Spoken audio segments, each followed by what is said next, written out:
Couture Construction Season 10, Episode 138, Behind the Walls, Rough-In, Dry-In, and Design Integration.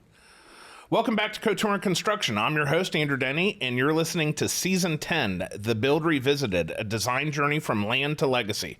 Every home has a story. Here's how it's built. The next chapter, Behind the Walls, and we're stepping into one of the most complex, overlooked, and essential parts of the building process, mid-construction. This is when the house is dry and ready. The roof is on, the windows are in, and it's time for the rough-in phase. Mechanical systems, insulation, and interior infrastructure are all being installed. It's where decisions start colliding with reality and where collaboration between builder and designer matters more than ever. Joining me today are two trusted voices in this phase of the build. Brady Fry, previous guest on Couture Construction and founder of Fry Classic Construction, known for his meticulous execution and respect for design intent on every project, and Jacob Laskowski, senior designer of Pfeffer Road Architecture, who brings vision, practicality, and design clarity to high-end homes across the region. Welcome, guys. Thanks for being here. Very much appreciate it. Thank you. Yeah, glad to be here, Andrew. Okay, well, let's talk about what's happening at this stage, what's being decided, and what's being adjusted, how strong builder-designer communication can keep things on track and aligned. And Brady, I want to start with you. What exactly happens during the rough-in and dry-in phases, and what systems are going in, and how do they affect the design?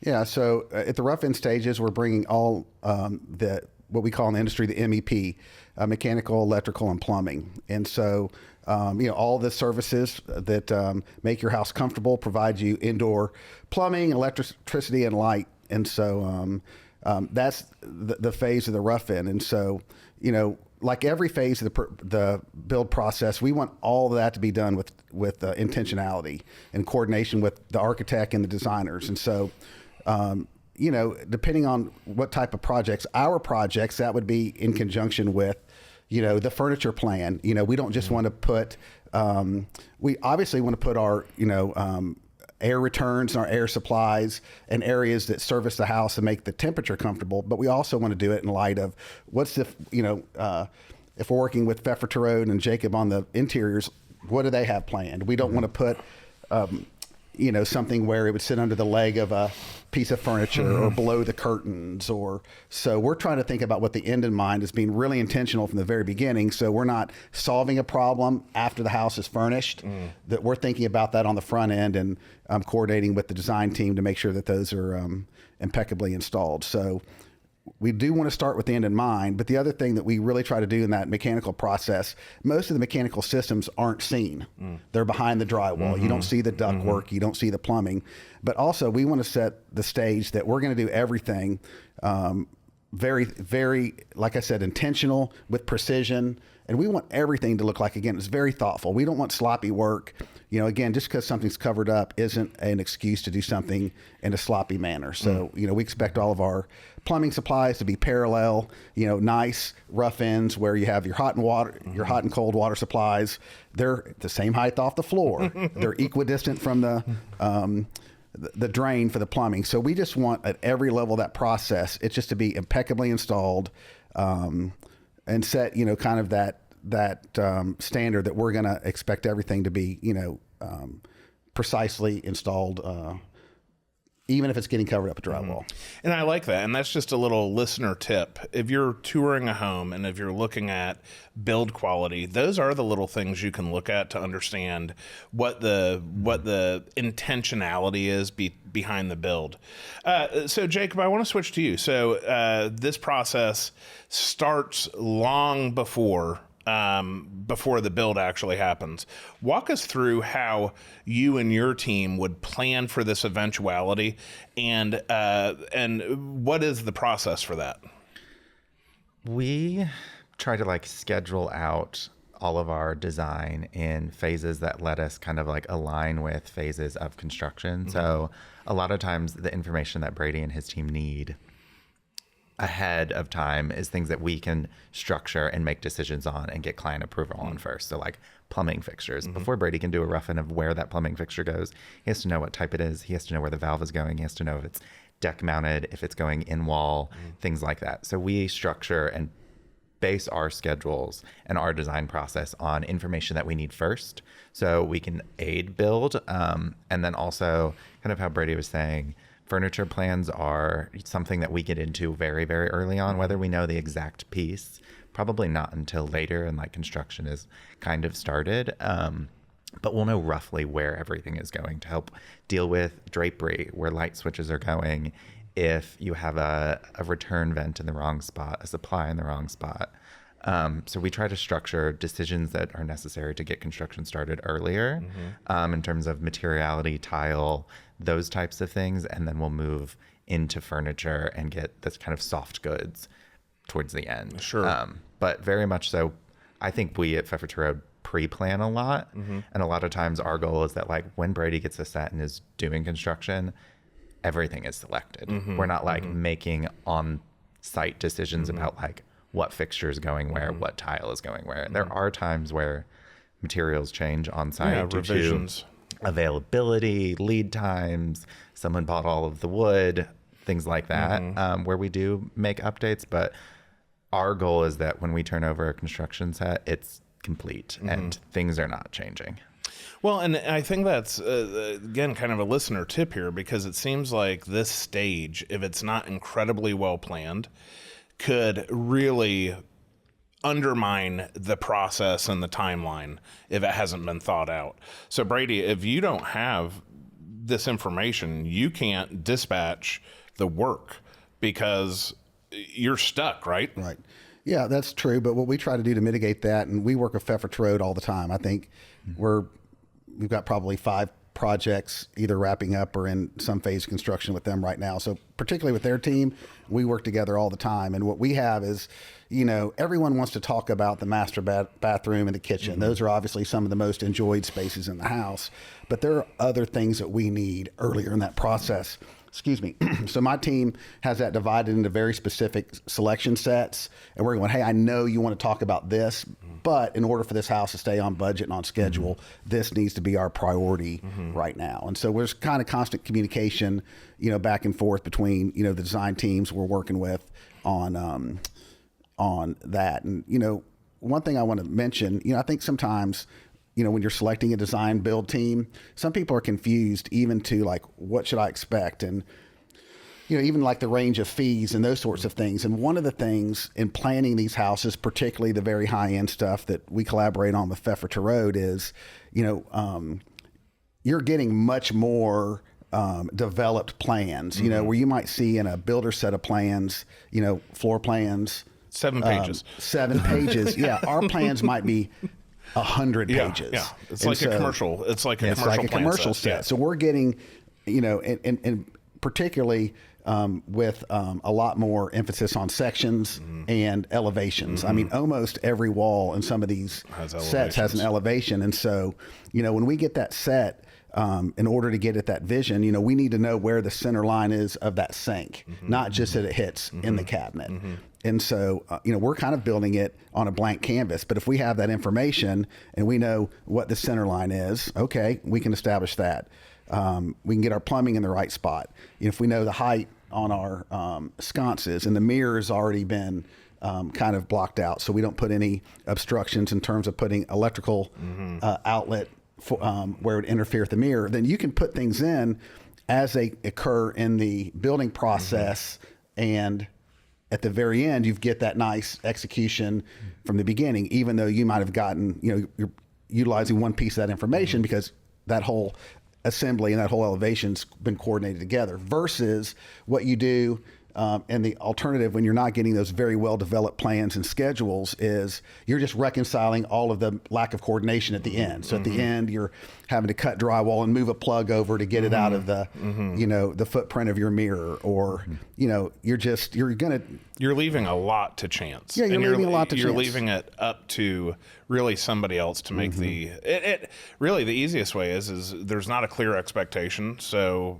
it's hard to execute without that. Yeah. So Jacob, when you're working with the client and developing these plans for this time period, and now, the house is framed, everything's starting to become a reality, how do you help them understand, like, as for example, the lighting. Lighting is such an important part of a home. Maybe one of the most important things that's going to finish out a home. How do you walk them through how you plan that and set the correct expectation so that, when Brady gets to that time period, everybody's on the same page?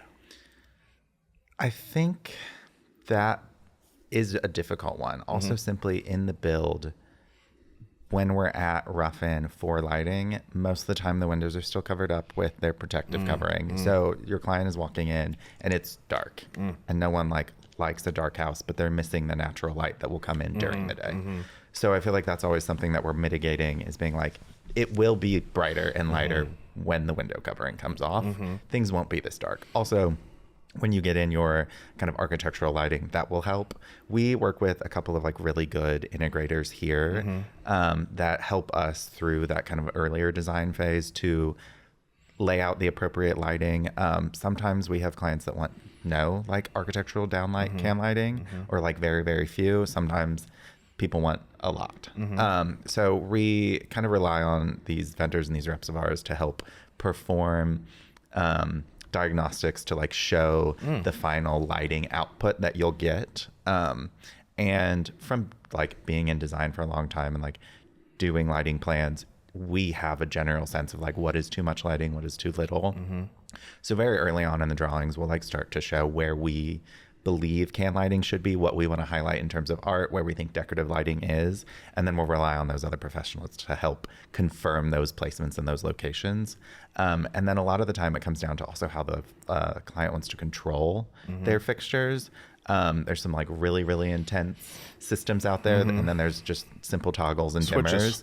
dimmers. and some people just are I just want to turn on a switch, flip a little dimmer. Somebody's I don't want to touch a thing and I want to press a button. So I think that's where those technology starts to get more enhanced. We start to rely on those professionals and those integrators to help us also explain to the client how it's going to work, what it's going to look like. Yeah, very cool. Yeah. Well, it's interesting because, at every stage, vendors play a big role in navigating this process. But Brady, from your perspective, because things are behind the walls, and again, I don't want to diminish whether it be the framers or the guys doing the foundation or the people like me putting in the wood, this is everything going in at this time period. Aren't these all have to have secondhand approvals and permits? And I mean, these are really skilled teams that are coming in and doing things. Talk to us a little bit about the vendors themselves that are involved in the MEP process and what makes them great, and what is the approval process that has to be completed before drywall or cladding goes in.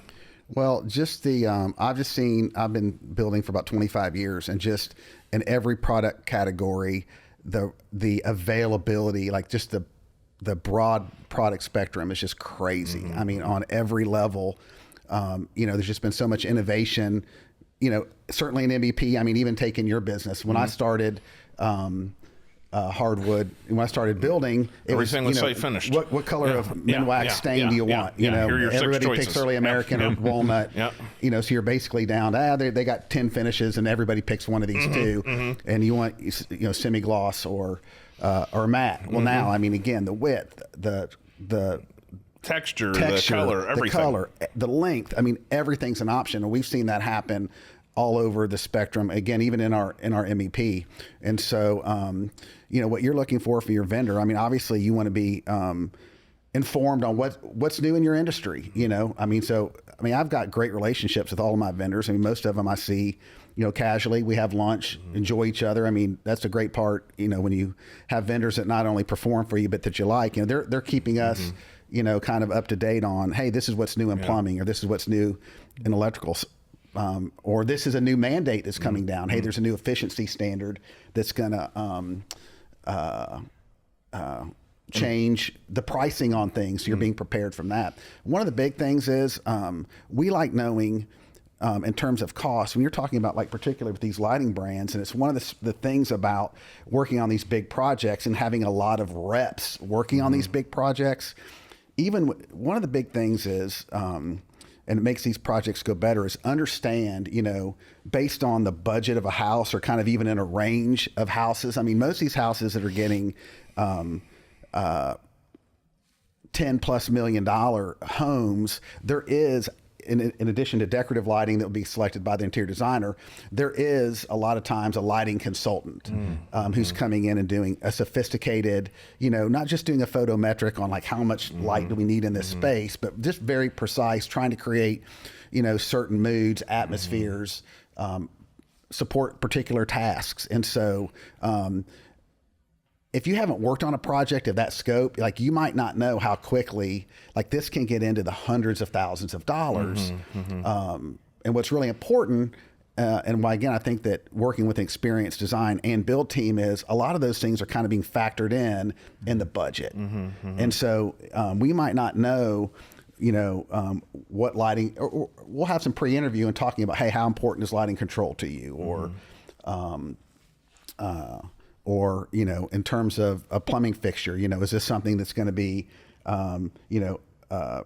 commercially, available products in the United States, or right now we're importing a lot of stuff. Obviously, a lot of people like Cotswold inspired homes, so we're importing a lot of fixtures from England, and so again, those things come with different challenges. Require different experiences. They have different budgets. So it's just kind of knowing what goes into these houses. So when you're going, hey, let's talk about home control, you have benchmarked some money in that budget, so you understand what houses of that caliber typically require. So you're not starting at the least expensive option and go, hey, yeah, lighting. Well, we've got budgeted, Home Depot contractor pack, $45 a can, fixture, and it does happen though. And trim, which does happen. It does happen. And then you go, oh, hey, here's something that would be suitable. Well, that's a $150,000 upgrade. It's an outrage. And so kind of understanding, but again, you wouldn't expect, if somebody's having a, building a, production home, you wouldn't expect lighting designers to be engaged or people to have a lot of expectation on, how it's going to look. So, we want to kind of respect the design intent, the budget, inform people of the options. One thing that's really important now is, people just want things to kind of go away. We don't want to have cluttered ceilings. So you see a lot more like mud in cans and those sorts of things. And, so it's being informed on what the level of expectation would be in a house of any caliber, knowing what the products would be based on the overall budget for the house, those kind of being benched and allocated for in the budget. So when you're having those conversations, you're kind of in the ballpark and everything isn't a dramatic increase. That's right. And again, now it creates chaos on the team because feel like the builder's either deceptive or uninformed, or you frustrate the design team because nothing that would be considered a suitable option from their perspective has been, allocated in the budget. Well, that's a great segue. So let's talk about the importance of team in this. And Jacob, I'll let you speak to this topic first. Obviously, the team was probably formed, at this stage, probably a minimum of a year prior. So you guys have been working together for a minimum of probably a year at this point. How important is the team aspect at this point? You're working with, the builder, implementation, you have the client, you have, just a lot of people involved. Share with me your thoughts on how to navigate this from a team perspective. Yeah, I think the team is probably the most important part of this. And I think when people are out looking for a designer, a builder, I would say, yes, there are tons of talented companies and people here in Nashville. I think you should probably search for someone that you want to spend the next 3 years with. That you get along, that you like each other, that personalities mesh. I think that's a huge important factor to the process. We have done many builds with Fry Construction. And I think at this point we know how we work. We know what they're looking for when we're going back and forth. We like to engage them early on because it helps inform that budget that we were talking about earlier. And just make sure that we are making conscious decisions when we're designing, that we're not detailing something that's unbuildable, and that the client is like going to be happy with the end result. I think that stems down to like all of Brady's subcontractors. He's working with fantastic tradesmen. They all are providing like the best quality work. Therefore, the end project is going to be amazing. So I think that like set of team is actually going to like make your house feel so much better and be that much more special versus it feeling like it was just kind of thrown up and not built correctly. And I think that is something that like you can see and feel when you like walk through a home and like how much the builder had like an attention to detail on. You can like see an unstraight wall in some like homes. You can see baseboard that was like put up pretty badly. So when you're like looking and touring homes, you can see like was a lot of attention focused on, or was it just kind of like put together because they were just trying to build the house and get it sold? And a lot of times the thing that we think about in terms of like sustainability is creating and building a home that is like multi-generational, something that is going to truly like last, and you're not having to replace the roof or redo a bunch of stuff because it was like a lower end kind of like poorly constructed material that was also then applied poorly. We like to think that our homes are going to be around for like several generations and that it'll just be passed down from family member to family member. That's really cool. I love that. Brady, what's your take on team at this standpoint? It's the most important decision, I think, in the success of the project. I think that usually, I mean, the entire level of the build, I think, you know, again, based on what it is, I think the best projects require the most experienced teams and the highest performing subs. And you see sometimes, again, where maybe somebody's building a house that's not have a lot of experience in that space, and they're, you know, and maybe there's a perception that they could deliver a product cheaper, but then you kind of see the sacrifices at the end. So you go, oh, well, this mason's cheaper than this mason. Well, you know, one thing I even say all the time about how we select our subcontractors is, well, if I knew a subcontractor that could produce the same outcome for less money, I would happily employ them. But, you know, I've been disappointed. My heart's been broke too many times. So I don't select the subcontractors that we select based on they're perceived as maybe being more expensive, or they are more expensive. It's that we're trying to achieve a very, you know, specific outcome. But in terms of the selection of the team, you know, we're very experienced, and we tend to do well with design teams that are also very experienced. You know, it's frustrating when you're young, and I know there's probably some of your listeners in this business are trying to break through. And what I would say is, you know,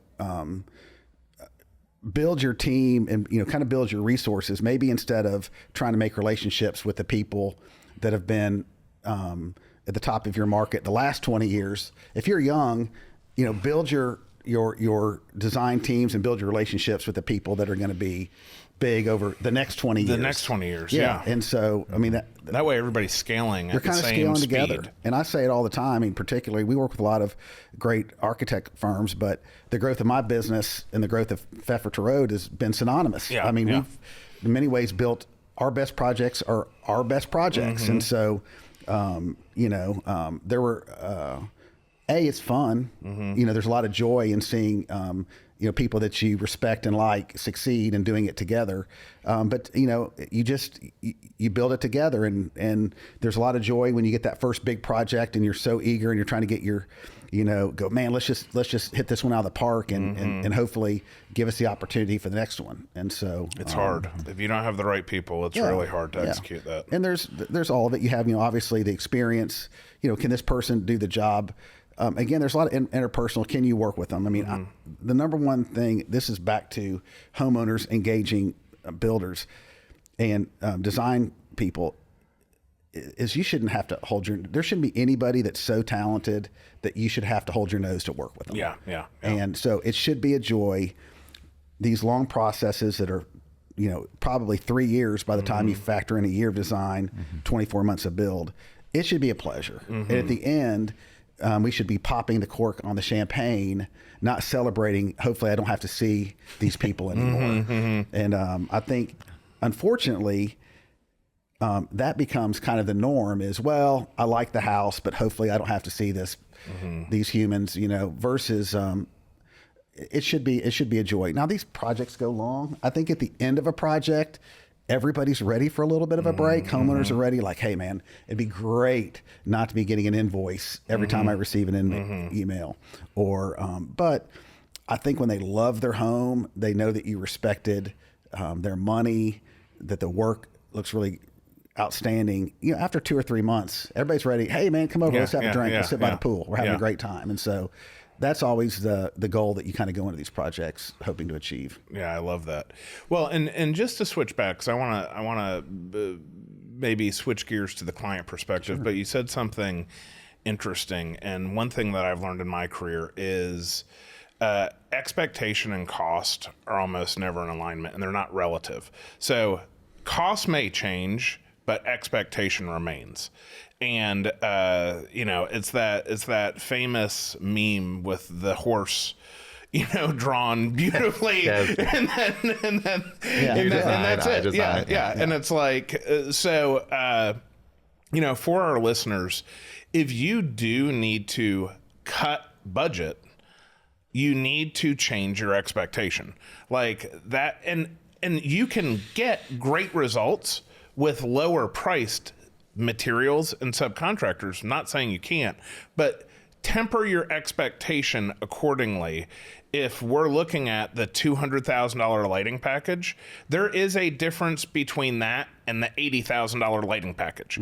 And be okay with that. And remember that when you finally get into the home, that okay, we could have had the Cadillac, so to speak, and we went for the whatever the equivalent is. So with that in mind, let's switch gears a little bit to the client perspective during this mid-build journey. Generally, in y'all's experiences, where are they in kind of the having fun? Because to me, foundation kind of drags on a little bit. Nothing really happens. Then framing is like, whoa, we've got like something. Superstar. And then that middle journey where a lot of things are happening, but to an untrained eye, not a lot is happening. So walk us through how you manage that in this perspective, and what are some of maybe the pitfalls that can cause delays?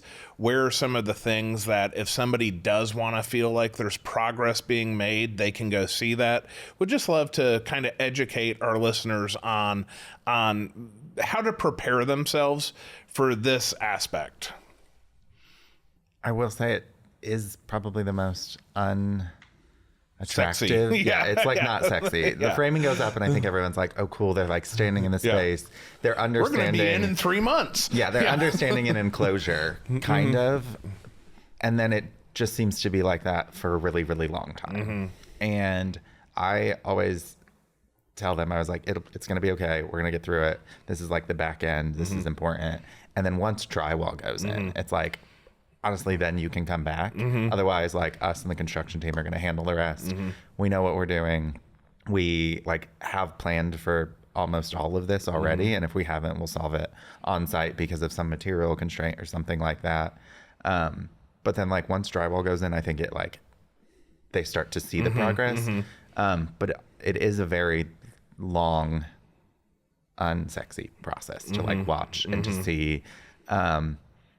And I don't know if I have a good solution on how to say it'll be okay besides just being like, trust the team that you've hired. Like, and then like maybe when like plumbing goes in, it's a little like that's a phase where they start to see something a little more tangible where there's like a rough-in, but like electrical, like back boxes aren't exciting. Empty can lights aren't exciting. Ductwork isn't exciting. So it is just a phase that like we have to get through. And it'll be okay. Yeah. I promise. So your advice is basically stay away. Kind of. I mean, yeah, and I don't think that's bad advice. Like it is. Look, we divided this season into really 3 segments because all of them are co-equally as important, right? Mm-hmm. This is as important as the beautiful fixtures, as important as the framing, maybe even to some degree more so. But it's not really, yeah, I mean, you see a lot of wire, and that's about it. Brady, what's your take on advice for clients in this? It's not that exciting, but there's a lot of, it's really important because if you don't do it right, one of the big things it seems like that creates a big punch list mm-hmm. is readdressing bad MEP mm-hmm. rough ends. Mm-hmm. So it's, the lights don't line up with the cabinets, maybe they didn't take into consideration that you had to have some clearance for a refrigerator swing as it pertained to a wall. So now the 48-inch refrigerator wasn't exactly centered, wasn't 24 inches off the wall. It might be 27 inches off the wall. And so it's boring. Usually we have a lot going on outside. We try to keep productive work sites all the time. And so, usually we're working on exterior finishes and those sorts of things. But on the inside, yeah, it seems mundane. It seems like lack of progress. But it's got to be right. And the customer's got to feel like it's right, and they've got to sign off on it. And there's some things that we do in terms of walkthroughs going, hey, this is what we had planned. Mm-hmm. We'll put in the lighting boxes and even go, hey, walk through this. And this is where we put this light switch. There's alternatives, but do you like it there? So again, we're not, moving the light switch mm-hmm. after it's been drywall. Everything you add on top of a mistake is something that's going to have to be removed to correct it. So mm-hmm. the earlier that something can be, again, there's always editing. Mm-hmm. There's always editing. Somebody goes, you know what? I think that was a great idea. And I understand what, Pfeffer Tarot or whomever the design team was trying to accomplish here. However, I think I'm going to go this way. And so if the light switch was over here anyway, so just little edits that happen and get those all out of the way. So hopefully, it's easier to close the job out. But I think most of the, it seems like most of the punch list is derived from some kind of, revising something could have been handled at MEP. At this mm-hmm. stage. So you brought up an interesting point because this isn't MEP is when the exterior is being worked on. So walk us through that and what is happening to make this home look like a home while the interior is being done. I guess you still have access to anything on the exterior wall through the interior because mm-hmm. nothing's been covered up. Share with us what that journey looks like, because to me, that would be exciting. Yeah. And that's one where the client, if you're listening, you can just drive by. You don't even have to get out of the house. Yeah. You can just go right on mm-hmm. by and love it and take some video and see progress probably happening quite regularly.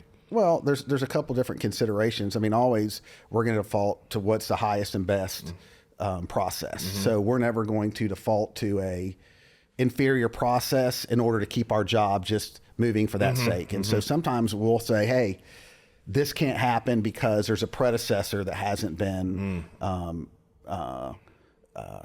taken into account. Mm-hmm. Now, typically when we're doing MEP, for example, we're going to try to go ahead and get all of our external penetrations for the vent fans, the disconnects for the electrical, GFIs, those sorts of things, even if they don't have a wire into it, because we want to have those waterproofed, we don't want to be trying to, core drill through brick to get those in where you don't get a great, seal. So we're always going to defer to the best practices. Now, there's another side of it.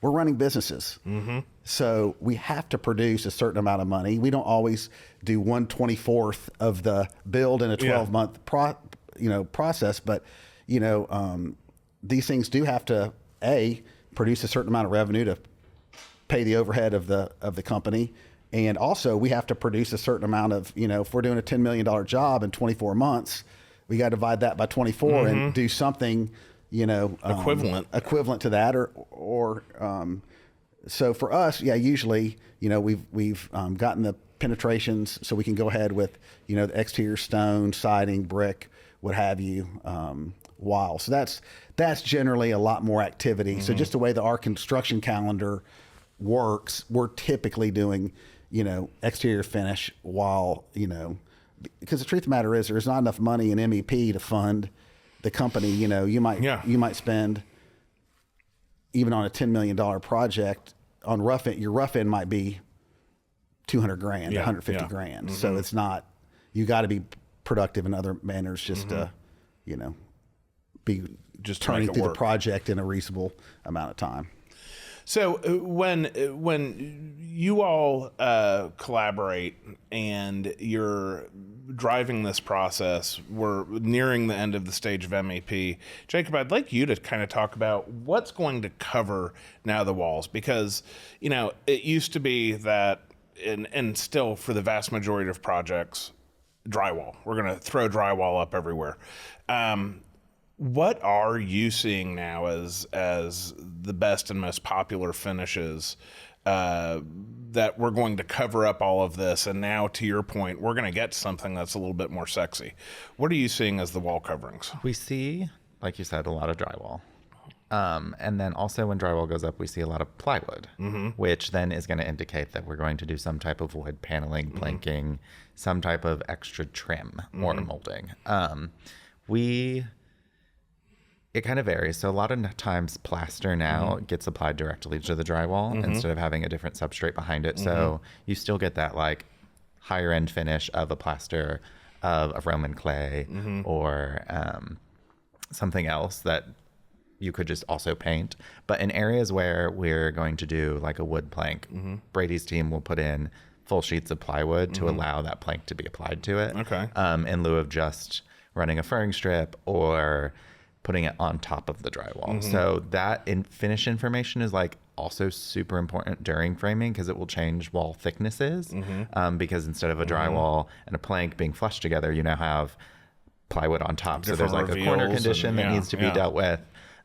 Does that mean that you make the framing a little thicker in one spot because you actually want them to be flush? So there's some decisions about like final materiality that you do need to know during framing to make sure that things do flush out or there is a transition between the two materials. And then we have seen a lot of like tile and stonework move out of just like kitchens and baths. There's a lot more tile in dining rooms, in just more parts of the house, along with like stone and slab material. It's gross. It's becoming a more common material that we're using in different parts of the house than just like where you would typically think that they land. So those also have a material that is behind them that is supporting it, which is just like a lovely gray or green drywall sometimes. Yeah. So Brady, you mentioned earlier you're building with the finish in mind. But we're getting to kind of what I think a lot of clients would consider the fun part, seeing all of the selections and really a lot of their work about to come into purview. You guys are having to be meticulous to set it up for everything that's coming after during this process. So how does your team navigate that, and how do you keep control over it so that there's not a lot of rework? Well, one thing, there's obviously processes, that expectation being built into the whole process. One of the big things is literally staffing. One of the things I'm very thankful for, and we staffed our company to produce, I think a lot of us started seeing our businesses grow like 3 to 5 times. And I was very aware of what my limitations were and what I would need in order to handle like the increased demand of being in a city that's so dynamic. And so we have a full estimating and purchasing department. We've had men, they're all young ladies right now, women. Right now, we've had men in the purchasing department before. We've had women out in the field, but right now we have a group of very intelligent women that are really following that project from the very beginning. When somebody starts working with us, an estimating purchasing manager is assigned to that job. And so that's providing a lot of different things. One, tracking, you're talking about all these selections, tracking these selections from approvals. Is this the fixture finish that you want? This is a price, and getting it approved by all the people involved in the processes, from the design team to the homeowner, then issuing the purchase orders, tracking that in the bid. A lot of that's handled in a lot of companies by the project manager, who's actually trying to execute the work in addition to that. Yeah. And it's just, it's so much work. A lot of work. There's thousands and thousands of components that go into this components. And it'd be interesting. I need to see sometime like what our average amount of emails are on these projects. It's not a one person job. I mean, it's multiple people.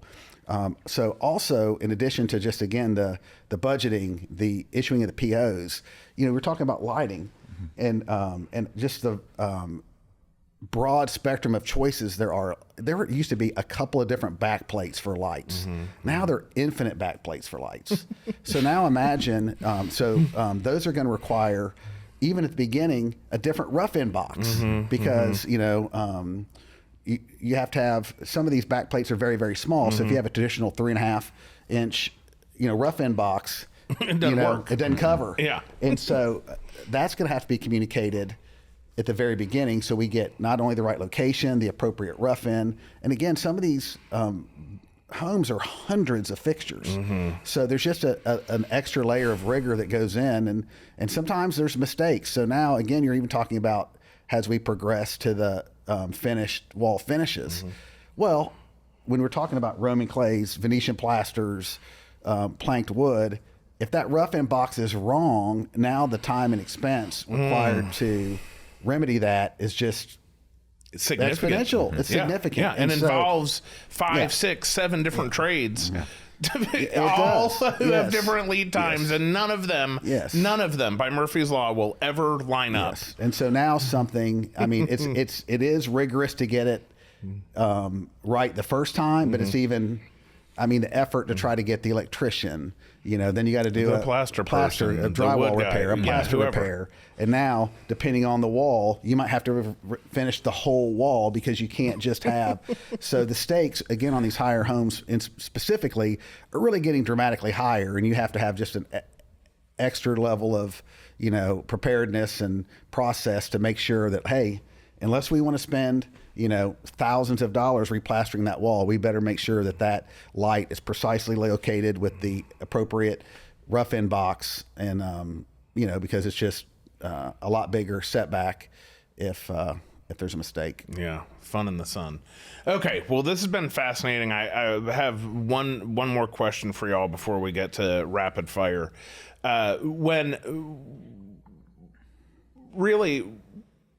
During this middle stage, what is each of y'all's favorite part of it?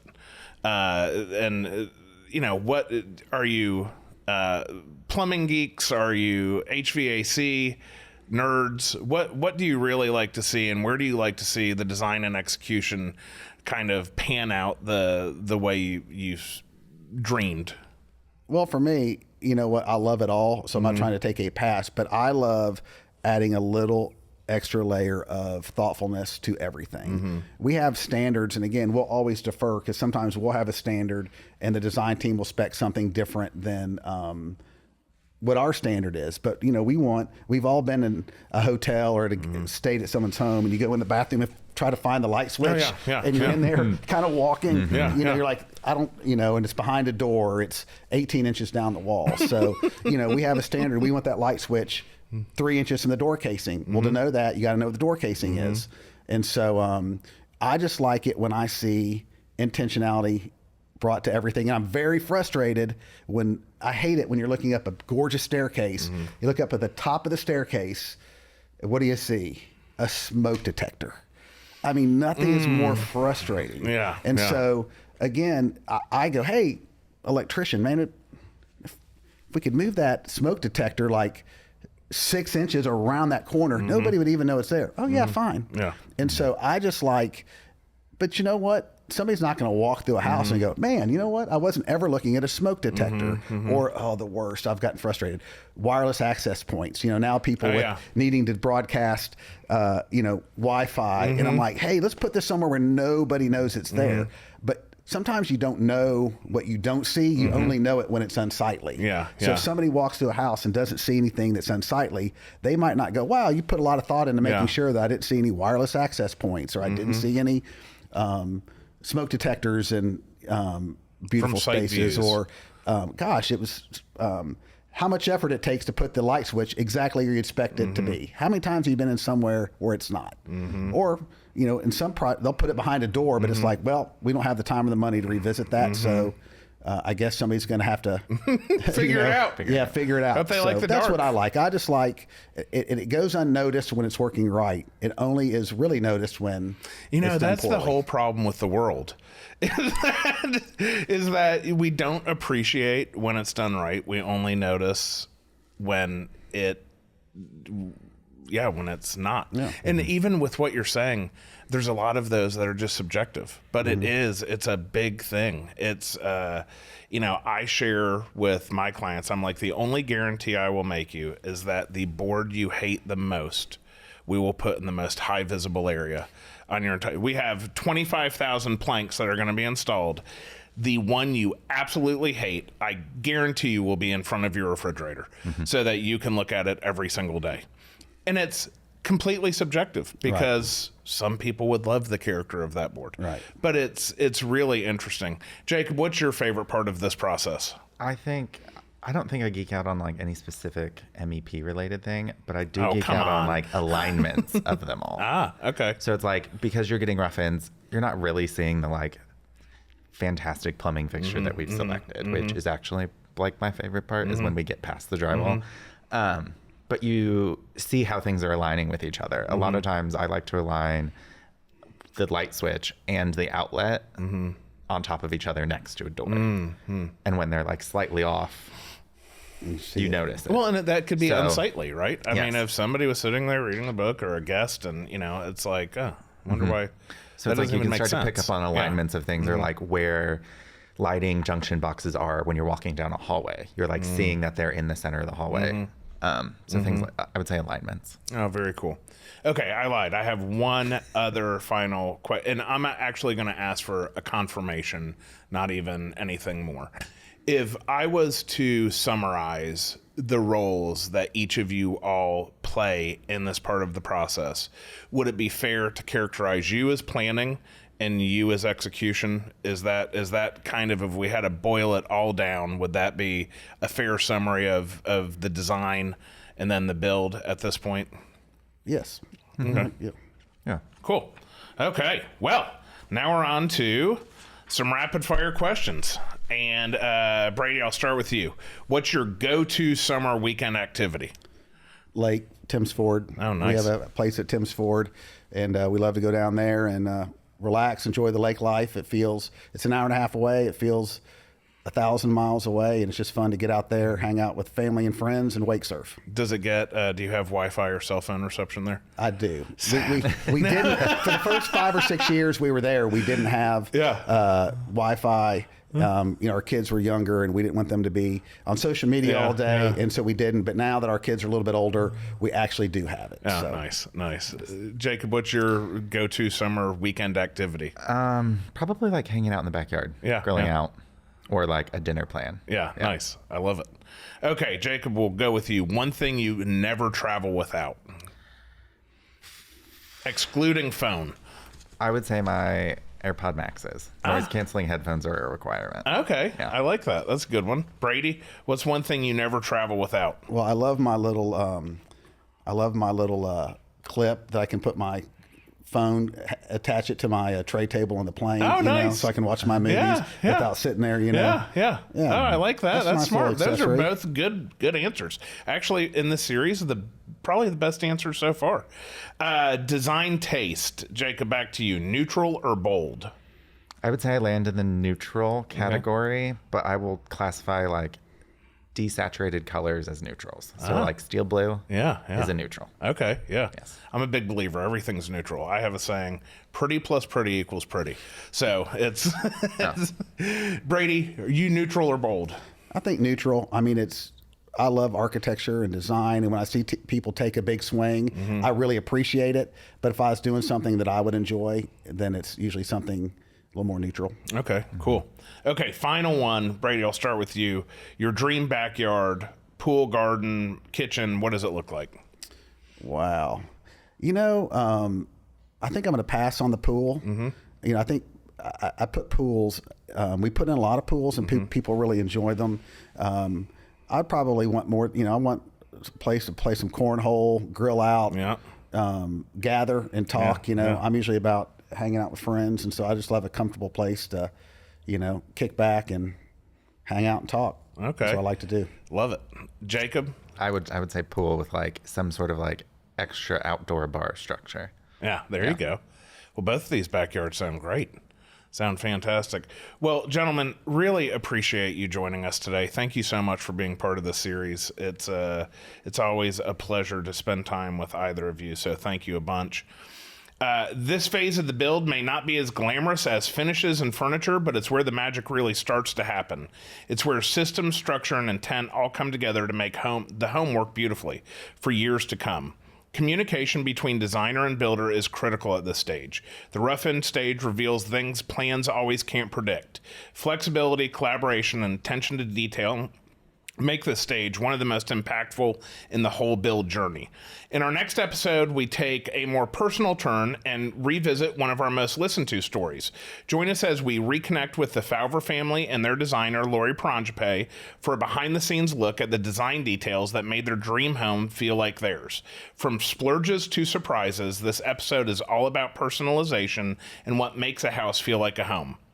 Thanks for joining us on Couture Construction. If today's episode helped shed light on an often overlooked part of the build, be sure to subscribe, leave a review, and follow us on Instagram at Couture Construction for more design build insights and behind-the-scenes content. This episode was produced by Cass Collective and Chelsea Rand. Until next time, keep cultivating creativity.